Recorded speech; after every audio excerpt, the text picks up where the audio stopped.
Covid సమయంలో తల్లిదండ్రులను కోల్పోయి అనాథులుగా మారిన పిల్లల కోసం ప్రధానమంత్రి కేర్ పథకాన్ని ప్రవేశపెట్టారని రాజమహేంద్రవరం పార్లమెంట్ సభ్యురాలు రాష్ట్ర భారతీయ జనతా పార్టీ అధ్యక్షులు దగ్గుపాటి పురంధరేశ్వరి తెలిపారు.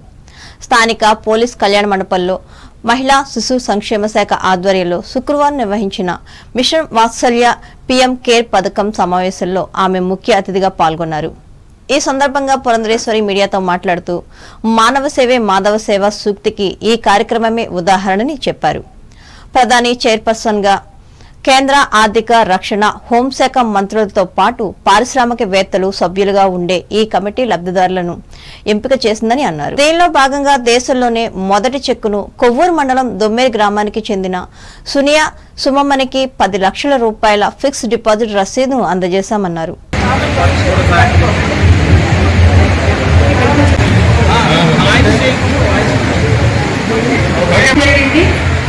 ఇది మనకి మార్చి 2020 నుండి సెప్టెంబర్ 2023 వరకు ఎవరైతే పిల్లలు మంత్రి ఆవాస్ యోజన సామాన్య ప్రజానికానికి ఎవరైతే లబ్ధిదారులు ఉన్నారో పిఎం కేర్స్ అనేటువంటి కార్యక్రమం కింద కరోనా సందర్భంలో తల్లిదండ్రుల్ని కోల్పోయినటువంటి బిడ్డల పేరు మీద ఏదైతే కేంద్ర ప్రభుత్వం నరేంద్ర మోడీ గారు ప్రధానిగా వారు 10 లక్షల రూపాయలు బిడ్డలకి అందాలి అనేటువంటి ఆలోచనతోటి ఈ పీఎం కేర్ ఫండ్ ని వారు నెలకొల్పారు. అంటే ఈ యొక్క కమిటీలో ప్రధానమంత్రి గారితో పాటుగా defence minister, home minister, finance మినిస్టర్తో పాటు కొంతమంది పారిశ్రామికవేత్తలు కూడా సభ్యులుగా ఉన్నటువంటి నేపథ్యంలో ఆ బిడ్డలకి ఆసరా కల్పించాలి అని ఈ యొక్క కార్యక్రమాన్ని తీసుకురావడం జరిగింది. దీని మాధ్యమంగా బిడ్డల పేరు మీద 10 లక్షల రూపాయలు ఫిక్స్డ్ డిపాజిట్ వేయగా ఆ డిపాజిట్ మీద వచ్చేటువంటి వడ్డీ ఏదైతే ఉందో దానిని ఆ బిడ్డల యొక్క విద్యకి ఉపయోగించి వారికి 23 సంవత్సరాలు వచ్చిన తర్వాత అది మెచ్యూర్ అయ్యి ఆ ఫిక్స్డ్ డిపాజిట్ మెచ్యూర్ అయ్యి ఆ డబ్బు ఆ బిడ్డ చేతికి అందితే ఆ బిడ్డకు కూడా పరిపక్వత ఉంటుంది, దేనికి వినియోగించుకోవాలని ఆ సమయంలో వారు ఉపయోగించుకునేటువంటి అవకాశం ఉంటుందనేటువంటి ఒక దూరదృష్టితోటి ఈ కార్యక్రమాన్ని నరేంద్ర మోడీ గారు ప్రవేశపెట్టారు. ఇవాళ దాని యొక్క ఫలితం దేశవ్యాప్తంగా 19 మంది ఎవరైతే కరోనా సమయంలో తల్లిదండ్రుల్ని కోల్పోయారో వారు ఆ లబ్ధిని ఇవాళ. ఈ కార్యక్రమంలో శాసనమండలి సభ్యులు సోము వీర్రాజు, జిల్లా కలెక్టర్ పి ప్రశాంతి, శాసనసభ్యులు గోరంట్ల బుచ్చయ్య చౌదరి, ఆదిరెడ్డి శ్రీనివాస్, మహిళా శిశు సంక్షేమ శాఖ పీడీసీహెచ్ శ్రీలక్ష్ములు పాల్గొన్నారు. అంబేద్కర్ కోనసీమ జిల్లా వార్తలు. ప్రభుత్వ సంక్షేమ పథకాలను ప్రజలకు చేరువ చేయడంలో అధికారులు మరింత బాధ్యతగా పనిచేయాలని పి గన్నవరం ఎమ్మెల్యే గిడ్డి సత్యనారాయణ సూచించారు. ఈ మేరకు ఐనవిల్లి మండల పరిషత్ కార్యాలయంలో శుక్రవారం నిర్వహించిన సర్వసభ్య సమావేశంలో ఆయన ముఖ్య అతిథిగా పాల్గొని మాట్లాడారు. తమ ప్రభుత్వంలో రైతులందరికీ న్యాయం జరుగుతుందని అన్నారు. ప్రభుత్వానికి ప్రజలతో నడిచే స్పష్టమైన దృష్టికోణం ఉందని, అధికారులు కూడా తమ శాఖలకు సంబంధించిన ప్రతి ప్రభుత్వ స్కీములను ప్రజలకు చేరవేయడంలో నిష్ఠతో పనిచేయాలని కోరారు. ఈ సమావేశంలో వివిధ శాఖల అధికారులు, ప్రజాప్రతినిధులు పాల్గొన్నారు. ఎంతో సదురుదంతో చేసినటువంటి ప్రభుత్వం, అటువంటి ప్రభుత్వాన్ని విమర్శించడానికి ఎవరికి ఆస్కారం లేదు. దాన్ని మీరందరూ తిప్పికొట్టవలసినటువంటి బాధ్యత మీ అందరి మీద ఉందని ఈ సందర్భంగా తెలియజేస్తున్నాను. అంచేత మాట్లాడేయటం కాదు, ప్రభుత్వం ఏ ప్రభుత్వం ఏం చేసింది అనేది ప్రజలందరికీ తెలుసు.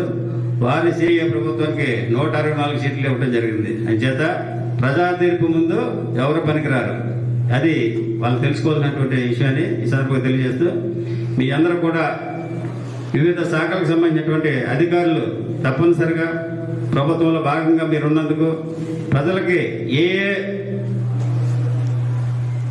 వారికి ఏమేమైతే వర్తిస్తాయో, ఏవైతే వాళ్ళకి ఉపయోగపడతాయో వాటిని మీరందరూ ప్రజలకు తెలియజేసి వారికి ఉపయోగపడేటటువంటి స్కీమ్స్ కానీ, వివిధ రకాలైనటువంటి అగ్రికల్చర్కి సంబంధించి కానీ ఏదైనా సరే ఏ డిపార్ట్మెంట్లో ఉన్నటువంటి బెనిఫిట్స్ని వాళ్ళకి ప్రజలకు తెలియజేయాలని మీ అందరికి మనవి చేస్తూ, ఇంకా ఏమైనా సమస్యలు ఉంటే నా దృష్టికి తీసుకొస్తే, మీతో కానిటువంటి నా దృష్టికి తీసుకొస్తే నేను తప్పనిసరిగా పరిష్కరిస్తానని ఈ సందర్భంగా మీకు తెలియజేస్తూ, నాకు ఈ అవకాశం వచ్చినటువంటి మీ అందరికి కూడా నా ధన్యవాదాలు తెలియజేస్తూ ముగిస్తున్నాను. Thank you very much. Schedule కులాల తెగల వారిపై అన్యాయంగా దాడులకు పాల్పడితే కఠిన చర్యలు తీసుకోవాలని అంబేద్కర్ కోనసీమ జిల్లా కలెక్టర్ ఆర్ మహేష్ కుమార్ అధికారులను ఆదేశించారు. ఈ మేరకు అమలాపురం కలెక్టరేట్లో శుక్రవారం నిర్వహించిన SC ST vigilance and monitoring committee సమావేశానికి ఆయన అధ్యక్షత వహించి మాట్లాడారు. అట్రాసిటీ కింద నమోదైన కేసులు సత్వరం పరిష్కరించే దిశగా కృషి చేయాలని అన్నారు. అలాగే కేసుల సత్వర విచారణకు అవసరమైన ధృవపత్రాలను ఎప్పటికప్పుడు జారీ చేయాలని చెప్పారు. ఈ కార్యక్రమంలో జిల్లా కలెక్టర్ టి నిశాంతి, సాంఘిక సంక్షేమ శాఖ జిల్లా అధికారిని పి జ్యోతిలక్ష్మీదేవి, ఆర్డీఓలు K Madhavi, P Srikar, D Akhila, వివిధ శాఖల జిల్లా స్థాయి అధికారులు పాల్గొన్నారు. సకనేటిపల్లి మండలం అంతర్వేది శ్రీ లక్ష్మీ నరసింహస్వామివారిని కృష్ణా జిల్లా కైకలూరు ఎమ్మెల్సీ జయమంగళ వెంకటరమణ శుక్రవారం దర్శించుకుని ప్రత్యేక పూజలు నిర్వహించారు. ఈయనకు ఆలయ అర్చకులు ఆలయ మర్యాదలతో స్వాగతం పలికి వేద ఆశీర్వచనం అందించి గౌరవించారు.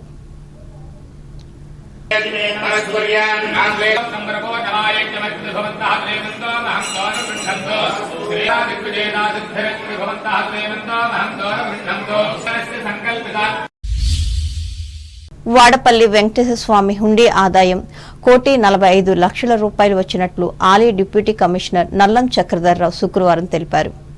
ఆత్రేపురం మండలం వాడపల్లి వెంకటేశ్వర స్వామి హుండీల ఆదాయం లెక్కింపు దేవాదాయ ధర్మాదాయ శాఖ సహాయ కమిషనర్ వి సత్యనారాయణ పర్యవేక్షణలో ఆలయ మండపం హుండీల లెక్కింపు నిర్వహించారు. 28 రోజులకు గాను 1,45,00,000 నగదు, అలాగే బంగారం 37 గ్రాములు, వెండి 890 గ్రాములు, పలు విదేశీ కరెన్సీ నోట్లు సమకూరాయని ఈవో చక్రధర్రావు తెలిపారు.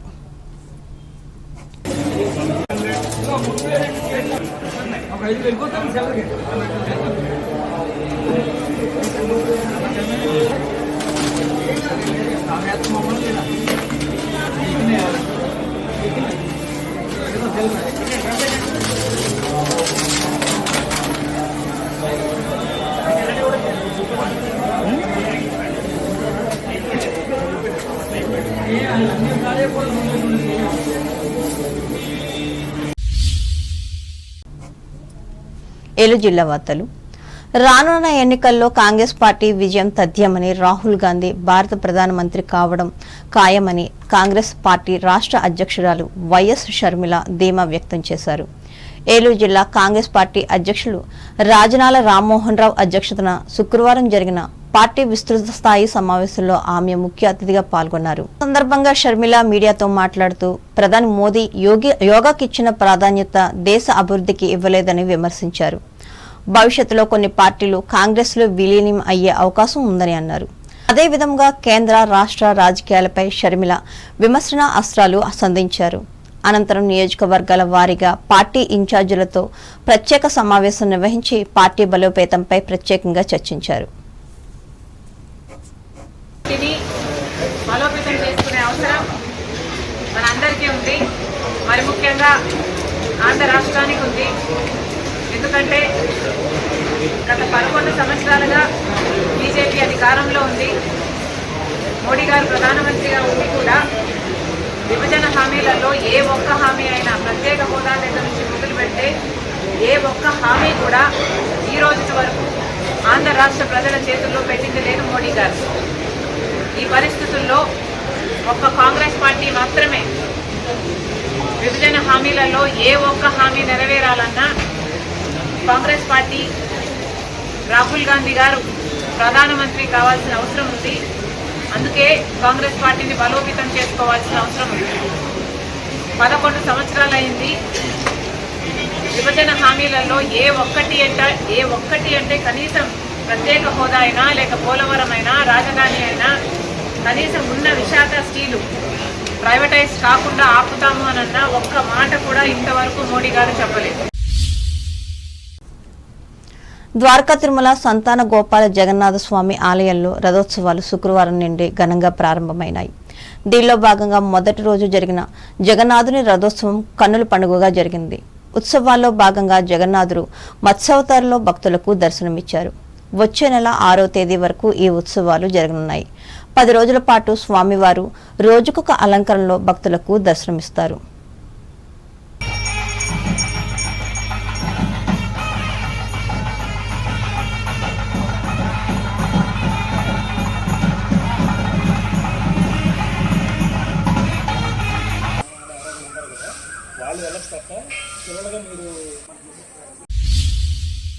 వార్తలు ముగించే ముందు ముఖ్యాంశాలు మరోసారి. సాంకేతిక పరిజ్ఞానాన్ని అందిపుచ్చుకోవడం ద్వారా అభివృద్ధిని సాధించవచ్చు. మహిళలకు తణుకులో హితవు పలికిన MLA Armilli. Bangladesh Lions international సభలో సన్మానం అందుకున్న ఈ సంస్థ ఏపీ మాజీ చైర్మన్ ఎమ్మెల్సీ రవీంద్రనాథ్.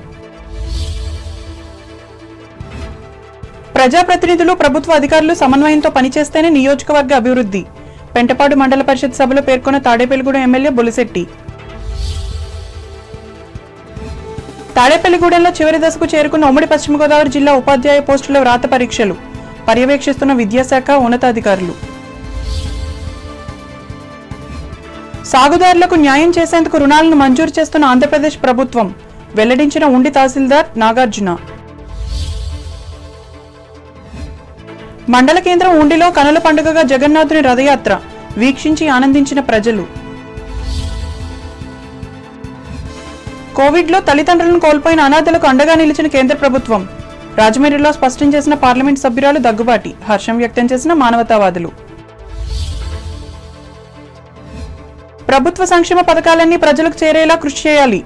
అయినవిల్లిలో అధికారులకు సూచించిన పి గన్నవరం ఎమ్మెల్యే సత్యనారాయణ.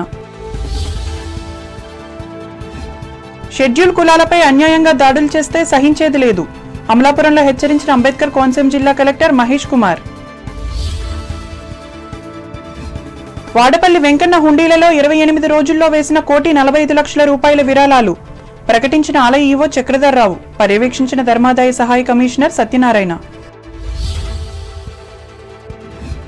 వచ్చే ఎన్నికల్లో కాంగ్రెస్ విజయం సాధించి రాహుల్ గాంధీ ప్రధాని అవడం ఖాయం. ఏలూరు సభలో ధీమా వ్యక్తం చేసిన పార్టీ రాష్ట్ర అధ్యక్షురాలు షర్మిల. ద్వారకా తిరుమలలో ఘనంగా ఆరంభమైన జగన్నాథస్వామి ఆలయ రథోత్సవాలు దర్శించుకుంటున్న భక్తజనం. ఈ వార్తలు ఇంతటితో సమాప్తం. నమస్కారం.